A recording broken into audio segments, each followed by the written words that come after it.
UFC Fight Night 107. Kelvin Gastelum collides with Vitor Belfort to determine who will climb the stacked UFC middleweight division. And Kelvin Gastelum is only 25 years old, and he's back in the middleweight division. And he fought a tremendous fight at UFC 206 versus Tim Kennedy. And Tim Kennedy collapsed due to the pressure. Kelvin Gastelum has a great 1-2. He's got great boxing. He's got a great 2-3. Great takedowns. He's a state champion wrestler. And Kelvin Gastelum has really great ground and pound. And he's got really fluid movements. He's great at 25 years old. There's not too many fighters like Kelvin Gastelum. And although he's had problems making weight, he's fought some tremendous fights versus Johnny Hendricks and Tyron Woodley. He actually lost a decision versus the champion now, Tyron Woodley, but he won that third round. And he lost a split decision. So that was a really close fight. Kelvin Gastelum can hang with anyone. And he's only 5'9". He's a small middleweight. He's got a 71-inch reach. And Vitor Belfort has a 3-inch reach advantage in this fight. He's got a 74-inch reach.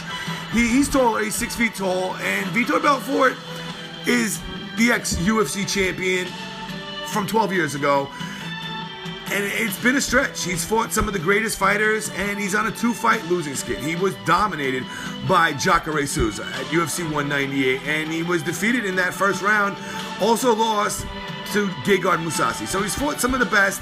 He's ranked right now at number 6, and Kelvin is ranked at number 10. So he's a few spots above Kelvin going into this fight, and this is going to be a main event. So we're going to get to see a 5-round affair. And if we backtrack back to the Neil Magny fight and Kelvin in that fight, we saw Kelvin dominate that 4th round. Might have won a 10-8 scorecard in a lot of people's minds, but not on the judges. And he won that 5th round, at least in my mind, and a lot of people's rounds. So he could have won that fight, and Kelvin Gastelum could be undefeated. And this kid is phenomenal. At 25 years old, there's a big age gap here. There's a big age discrepancy.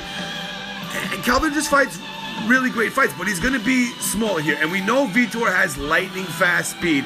Should Kelvin try to use his wrestling in that first round? Should he push it up against the fence and go there? Or should he stand and bang with Vitor, who we know is dangerous in that first round? Has 18 knockouts in his career out of his 25 wins.